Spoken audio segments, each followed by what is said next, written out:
বৃন্দাবনের ছোট্ট এক গ্রাম।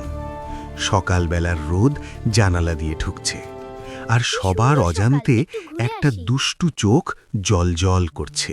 সে আর কেউ না, আমাদের ছোট্ট কৃষ্ণ। আজ ঘরের টাটকা মাখন বানিয়েছে মা। মাটির হাঁড়িতে ভরে উঁচুতে ঝুলিয়ে রেখেছে। মা বলল, শোন কৃষ্ণ, এই মাখনে কিন্তু হাত দিবি না।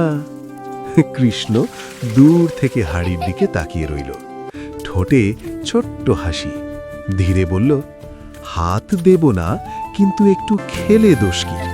শুরু হলো মিশন মাখন। সে আস্তে করে একটা স্টুল টেনে আনলো, চুপি চুপি উঠে দাঁড়ালো, চারদিকে তাকালো। সবাই ঘুম, রাস্তা ফাঁকা। হাঁড়িটা দুলছে, হাত বাড়ালো, আর ঠিক তখনই খট, বাইরে মায়ের পায়ের শব্দ। কৃষ্ণ জমে গেল, কিন্তু ততক্ষণে মুখ ভর্তি মাখন, গালে, নাকে, হাতে, সব জায়গায়। মা চিৎকার করে, কৃষ্ণ! তারপর শুরু হলো দৌড়। ঘরের এদিক ওদিক, মা পেছনে, কৃষ্ণ সামনে। সবাই হেসে লুটোপুটি। শেষে মা ধরে ফেলল। কৃষ্ণ চুপ করে, একটু মাখন তুলে মায়ের মুখে দিল। মিষ্টি গলায় বলল, তুমি আগে খাও। মা হেসে ফেলল, রাগ সব গলে গেল। দুষ্টুমি যতই হোক, ভালোবাসার চেয়ে মিষ্টি কিচ্ছু নেই।